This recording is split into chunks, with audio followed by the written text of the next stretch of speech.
Good morning 10th class. Chapter 8 start करने वाले हैं आज से हम। चैप्टर का नेम है हाउ डू ऑर्गेनिज्म रिप्रोड्यूस।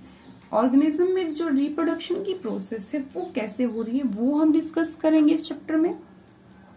सबसे पहले हमें ये पता होना चाहिए व्हाट इज रिप्रोडक्शन। री का मतलब होता है दोबारा, प्रोडक्शन का मतलब होता है बनना। ठीक है, एक कोई इंडिविजुअल है, एक कोई पर्सन है, उससे क्या है नए ऑर्गेनिज्म की फॉर्मेशन होना ही क्या होता है, रिप्रोडक्शन होता है।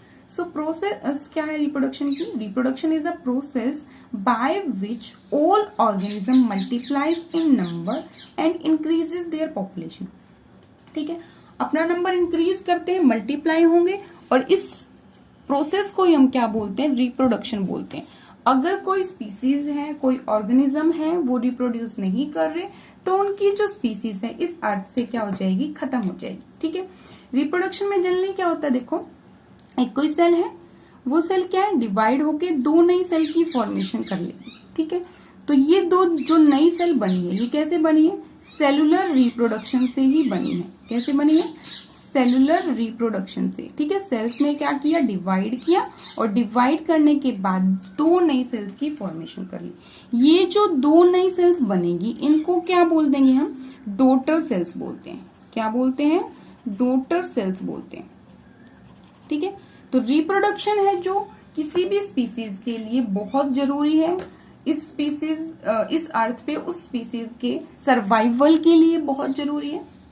ठीक है, तो कोई भी ऑर्गेनिज्म है वो मल्टीप्लाई करेंगे अपने नंबर में, इंक्रीज करने के लिए अपनी पॉपुलेशन को, और इस प्रोसेस को ही हम क्या बोलते हैं, रिप्रोडक्शन बोलते हैं। ठीक है, अब नेक्स्ट हमारे पास टाइप्स क्या होंगे रिप्रोडक्शन की। There are two types of reproduction, one is asexual and second is sexual reproduction.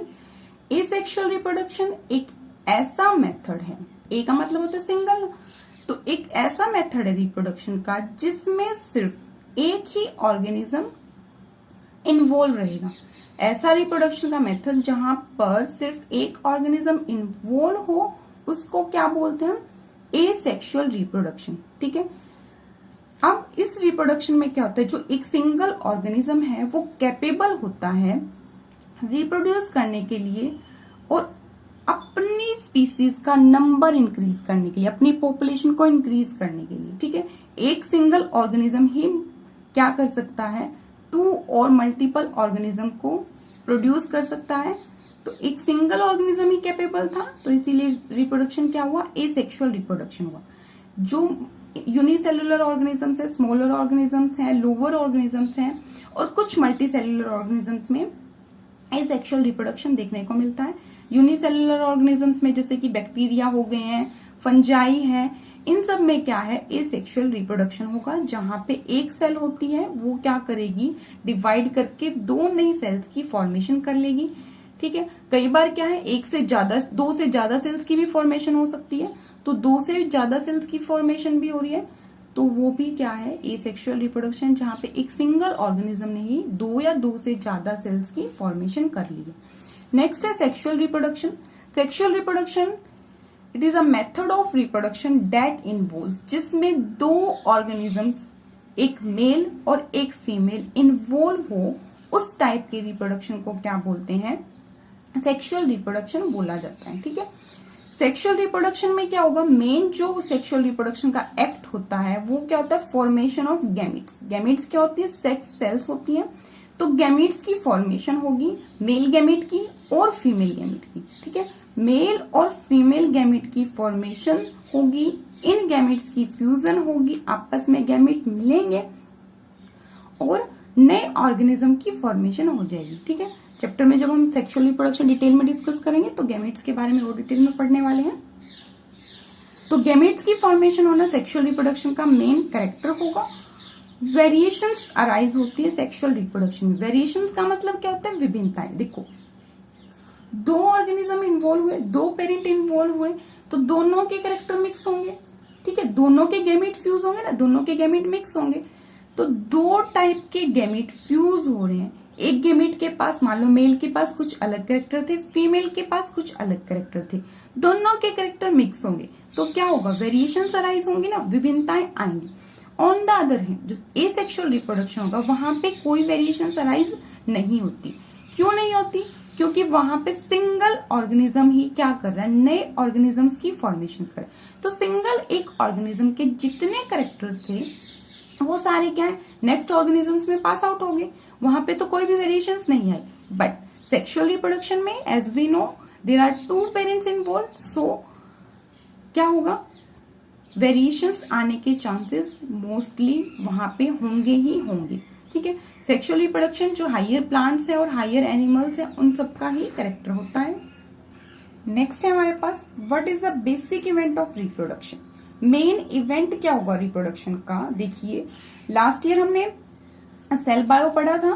Cell bio में क्या है, सेल है, देखो सेल के सेंटर में क्या होती है, न्यूक्लियस प्रेजेंट होती है। ठीक है, सेल के सेंटर में क्या है, न्यूक्लियस प्रेजेंट है। न्यूक्लियस में क्या प्रेजेंट होते हैं, क्रोमोसोम्स प्रेजेंट होंगे। ठीक है, क्रोमोसोम्स के पास क्या होता है, डीएनए होता है।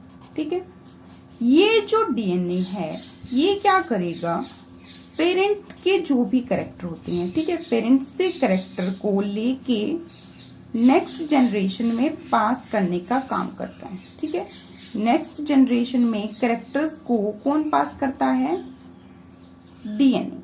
तो डीएनए के पास क्या है, किसी एक ऑर्गेनिज्म की सारी इंफॉर्मेशन है। इंफॉर्मेशन का मतलब क्या है, उस ऑर्गेनिज्म में कौन कौन से कैरेक्टर किस तरह से प्रेजेंट होंगे। जैसे कि कोई स्किन कलर मान लो, किसी की स्किन बहुत डार्क है, किसी की स्किन बहुत लाइट होगी, किसी की मीडियम होगी। तो ये क्या हुआ, कैरेक्टर हुआ ना, एक इंफॉर्मेशन है स्किन के कलर की। तो डीएनए के पास क्या होती है, ऐसी ऐसी सारी इंफॉर्मेशन होगी, हेयर का कलर है, आईज का कलर है। तो ये जो सारी इंफॉर्मेशन है ये डीएनए में स्टोर होगी और डीएनए क्या करता है, इस इंफॉर्मेशन को, इन कैरेक्टर्स को एक पेरेंट से दूसरी जनरेशन में पास आउट करता है। ठीक है, तो पेरेंट से नेक्स्ट जनरेशन, जो चाइल्ड की जनरेशन बनी है, वहां पे कैरेक्टर डीएनए की हेल्प से पास आउट किए जाएंगे। अब ये जो डीएनए जिसके पास सारे के सारे कैरेक्टर्स की इंफॉर्मेशन थी, वो पेरेंट से कैसे पास कर रहे हैं, डीएनए है जो सबसे पहले उसकी क्या की जाती है, कॉपी होगी। ठीक है, कोई भी पेरेंट है अपना डीएनए तो देगा नहीं, उसका डीएनए चला गया तो उसके पास तो डीएनए ही नहीं रहा। ठीक है, तो पेरेंट की डीएनए की कॉपीज बनती है। ठीक है, और वो कॉपीज जो बनेंगी फिर वो सेपरेट होंगी। सेपरेट होने के बाद नेक्स्ट जनरेशन में उन कॉपीज को पास आउट किया जाता है। ठीक है, तो बेसिक इवेंट क्या हुआ, डीएनए है जो क्या कर रहा है, नेक्स्ट जनरेशन में कैरेक्टर्स को पास आउट कर रहा है। उस डीएनए की कॉपी बनना ही क्या है, मेन बेसिक इवेंट है। डीएनए के फुल फॉर्म क्या होंगे, डीऑक्सी राइबो न्यूक्लिक एसिड, जो कि क्या है, एक जेनेटिक मटेरियल है। जेनेटिक मटेरियल का मतलब क्या है, जो कि नेक्स्ट जनरेशन में कैरेक्टर्स को पास आउट करता है। तो आज हम बस इतना ही करेंगे। Thank you.